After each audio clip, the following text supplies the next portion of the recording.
যে ইসলামিক খেলাফত ব্যবস্থায় হযরতে উসমান রাদিয়াল্লাহু তাআলা আনহুকে যে শহীদ করে দিয়েছিল, আব্দুল্লাহ ইবনে সাবা যে ছিল ইহুদিদের নেতা, উসমান রাদিয়াল্লাহু তাআলা আনহুকে 40 দিন পর্যন্ত গৃহবন্দী করে রাখছে। রাখার পরে হযরতে উসমানকে ঘর থেকে বের হইতে দেয় না।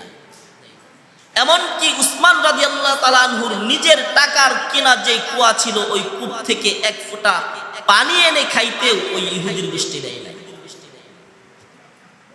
সামনের গেটের মধ্যে উসমান রাদিয়াল্লাহু তাআলা আনহুকে পাহারা দেওয়ার জন্য হযরতে আলী রাদিয়াল্লাহু তাআলা আনহুর কিছু যুবক এবং তিনার দুই সন্তান হাসান রাদিয়াল্লাহু তাআলা আনহু এবং হুসাইন রাদিয়াল্লাহু তাআলা আনহুকে রেখে গেছিলেন। এই আব্দুল্লাহ ইবনে সাবার যে দল ছিল, তারা বুঝতে পারছে যে সামনের গেট দিয়ে কি করা যাবে না, আক্রমণ করা যাবে না। পিছনের দেয়াল টপকে এসে হযরতে উসমানকে আক্রমণ করলো। এক নালায়েক উসমান রাদিয়াল্লাহু তাআলা আনহুর গর্দানের মধ্যে তার তরবারি দিয়ে আঘাত করে উসমান রাদিয়াল্লাহু তাআলা আনহুকে শহীদ করে দিয়েছে।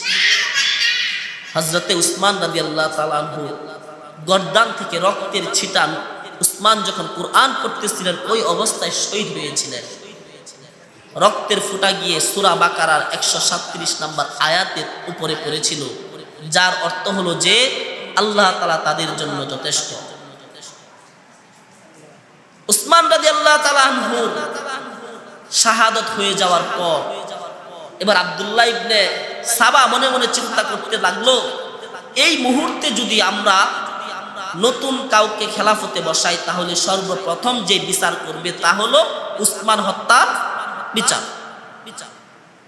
তারা মনে মনে ভাবতে শুরু করলো, আলীকে যদি আমরা খেলাফতে বসাই, আলীকে খলিফা নিযুক্ত করি, হযরত আলী তো বিচক্ষণ এবং বুদ্ধিমান ব্যক্তি, সে সাথে সাথে উসমান হত্যার বিচার করবে না, বরঞ্চ খেলাফতটাকে আগে কি করবে, সামাল দিবে, খেলাফতটাকে ধরবে। এই সুবাদে সকলে পরামর্শ করে জোরপূর্বক ভাবে এক পর্যায়ে আলীকে খেলাফতের জন্য খলিফা হিসেবে নিযুক্ত করে। এদিকে মদিনার বড় বড় সাহাবী আম্মা জান আয়েশা রাদিয়াল্লাহু তাআলা আনহা সকলে হজে চলে গেছিলেন। হজ থেকে আসার সময় প্রতিমধ্যেই যখন উসমান হত্যার এই খবর তাদের কাছে পৌঁছলো, তারা আম্মা জান আয়েশা বলতেছেন যে খলিফা নিযুক্ত হওয়ার আগে সর্বপ্রথম যেই কাজ আমাদের করতে হবে তা হলো উসমান হত্যার বিচার। মদিনা থেকে দুইজন সাহাবী আম্মা জান আয়েশা রাদিয়াল্লাহু তাআলা আনহার কাছে গেলেন। যাওয়ার পরে যখন বলতেছেন, আম্মা জান, মদিনার উসমানকে হত্যা করা হয়েছে এবং খলিফা হিসেবে আলীকে নিযুক্ত করা হয়েছে।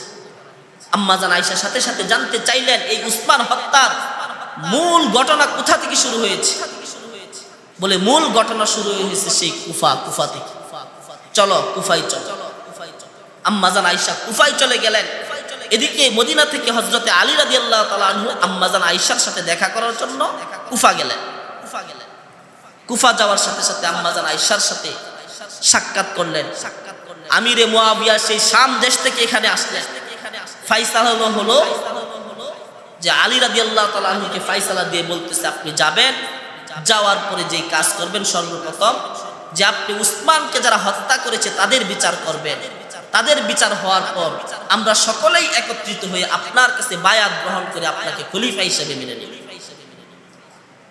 হযরত আলী রাদিয়াল্লাহু তাআলা আনহু এই সিদ্ধান্তের উপর অটল থেকে যখন আবার মদিনায় ফিরে আসতেছে, আব্দুল্লাহ ইবনে সাবা যেই ঘটনার মূল যেই খলনায়ক, সে মনে মনে ভাবতে শুরু করলো তার দলবল নিয়ে যে আলী যদি মদিনায় ফিরে আসে তাহলে তো আর আমাদের রক্ষা নাই, আমাদের বিচার করবে।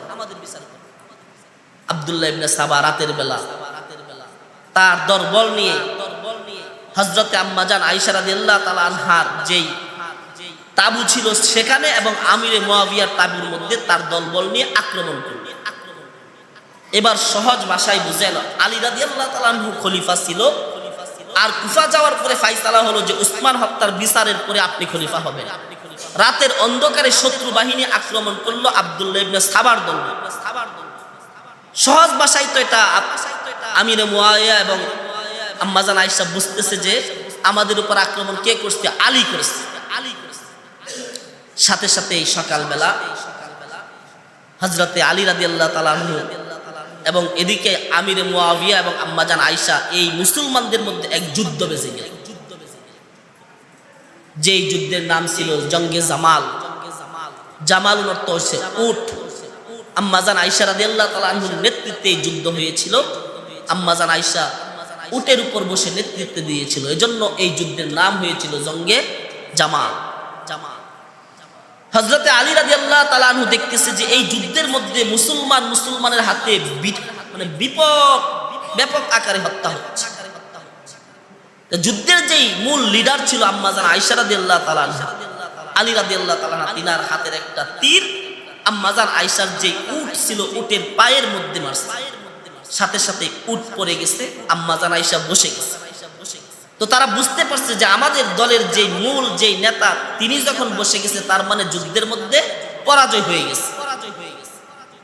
এবার আম্মাজান আয়েশার কাছে গিয়ে আলী বলতেছে যে আম্মাজান, গত রাত্রের যে ঘটনা হয়েছে আপনার উপর এবং মুয়াবিয়ার উপর যে আক্রমণ করেছে, এই আক্রমণ আমরা করি নাই, তৃতীয় পক্ষ কেউ করেছে। আমাদের সমাজেও দেখবেন আপন দুই ভাই কিংবা প্রতিবেশীর মধ্যে ঝগড়া লাগানোর জন্য নিজেরা দায়ী হয় নাই, তৃতীয় আরেক পক্ষ কিন্তু ঝগড়া লাগিয়ে দেয়।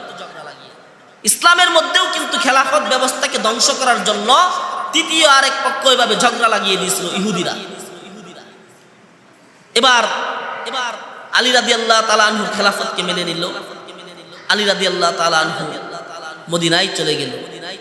চলে যাওয়ার পর আলী রাদিয়াল্লাহু তাআলা আনহুর কাছে আমিরে মুয়াবিয়ার কাছে চিঠি পাঠাইছে। আবার এই ইহুদির গোষ্ঠী চিঠি পাঠাইছে, নিজেরা লেখে যে আপনি আলীর খেলাফতকে কি করতে পারেন না, মেনে নিতে পারেন না, আলীর চেয়ে তো আপনি বেশি যোগ্য। তো হযরতে মুয়াবিয়া রাদিয়াল্লাহু তাআলা আনহু বুঝতে পারছেন যে এই চিঠি এটা আলীর না, এটা ইহুদিরা বানাইয়া পাঠাইছে। তো বিশাল লম্বা ঘটনা, আমি সংক্ষিপ্ত করে দিচ্ছি। এক পর্যায়ে জঙ্গে সিফফিন ইরাকের মধ্যে হয়েছে, যেটা হযরতে মুয়াবিয়া এবং আলীর মধ্যে বিশাল প্রায় 3 মাসের মতো লম্বা এক যুদ্ধ হয়েছে জঙ্গে সিফফিন। এই জঙ্গে সিফফিনের মধ্যে ইহুদিরাই ষড়যন্ত্র করেছিল। জঙ্গে সিফফিন হওয়ার পর ওই যুদ্ধের মধ্যে প্রায় 90,000 মুসলমান শহীদ হয়েছে। এক পর্যায়ে মুসলমানরা বুঝতে পারছে যে আমাদের মাঝে এই যুদ্ধ দ্বারা কোনো ফায়দা হইতেছে না, ক্ষতি হইতেছে, আর এটা মুসলমানদের মধ্যে আমাদের মধ্যে লাগাই দিচ্ছে তৃতীয় পক্ষকে। হযরতে মুয়াবিয়ার সাথে আলী সন্ধি করলেন, নিজেদের ভুল বুঝতে পারলেন। হযরতে আলী রাদিয়াল্লাহু তাআলা আনহু এবং মুয়াবিয়া রাদিয়াল্লাহু তাআলা আনহুর মধ্যে ভুল বুঝার পরে দেখতেছে যে ইসলামের দৃষ্টিতে দেশ সুন্দরভাবে চলতেছে, ইহুদিরা এটা সহ্য করতে পারতেছে না। আব্দুল্লাহ ইবনে সাবা এবং আলী রাদিয়াল্লাহু তাআলা আনহুর ওই যে জঙ্গে সিফফিন থেকে কিছু লোক বের হয়ে আসছিল, অর্থাৎ আলীকে তখন আর তারা মানে নাই। তারা তখন এই হযরতে যে ছিল আপনার মুনাফিক ছিল, যে ইহুদি ছিল আব্দুল্লাহ ইবনে সাবা, তার দলের সাথে যোগ দিয়েছে। আরবিতে আল খুরুজ অর্থ বের হয়ে আসা। আলীর দল থেকে যেহেতু তারা বের হয়ে আসছিল, এজন্য তাদেরকে বলা হয় খুরুজ, মানে খারেজি। তারা বের হয়ে আসছে। এবার ইহুদিরা চিন্তা করতে লাগলো যে মুসলমানদের এই খেলাফত শাসন ব্যবস্থাকে আরো ধ্বংসের পথে নিয়ে যেতে হবে। এক পর্যায়ে আলী রাদিয়াল্লাহু তাআলা আনহু ইসলামের শাসন ব্যবস্থাটাকে মদিনা থেকে নিরাপদ মনে করে নাই, মদিনা থেকে সরিয়ে তিনি কুফার দিকে নিয়ে গেলেন। ওই জায়গায় সমস্ত সরকারি কার্যকলাপ ইসলামিক খেলাফত ব্যবস্থা হবে। ইসলামের ইতিহাস থেকে যেদিন থেকে মদিনা থেকে ইসলামিক খেলাফত ব্যবস্থা বের হয়ে গেছে, ওই দিন থেকে যে বের হয়েছে আজও পর্যন্ত খেলাফত ব্যবস্থা মদিনাতে ঢুকতে পারে। আলী রাদিয়াল্লাহু তাআলা আনহু কুফা নগরী থেকে ইসলামিক খেলাফত ব্যবস্থাকে, শাসন ব্যবস্থাকে পরিচালনা করতেছে। ইহুদিরা এটা সহ্য করতে পারতেছে। এবার আব্দুল্লাহ ইবনে সাবা মনে মনে চিন্তা করল যে আমিরে মুয়াবিয়া, হযরত আব্দুল্লাহ ইবনে আব্বাস এবং আলী রাদিয়াল্লাহু তাআলা আনহু, এই 3 জন মূল, তাদেরকে তারা হত্যা করে দুনিয়া থেকে সরিয়ে দিল। এই চিন্তা ফিকিরের মাথায় যখন হযরত আলী রাদিয়াল্লাহু তাআলা আনহু, ঘটনাকে সংক্ষিপ্ত করে দিচ্ছি, ফজরের নামাজের জন্য মসজিদে বের হলেন, এই ইহুদিদের একজন গেছে আলী রাদিয়াল্লাহু তাআলা আনহুর মাথার মধ্যে তরবারি দিয়ে আঘাত করার পরে হযরত আলী রাদিয়াল্লাহু তাআলা আনহু 2 দিনের মধ্যে দুনিয়া থেকে শহীদ হয়ে দুনিয়ার মায়া ত্যাগ করে আখিরাতে চলে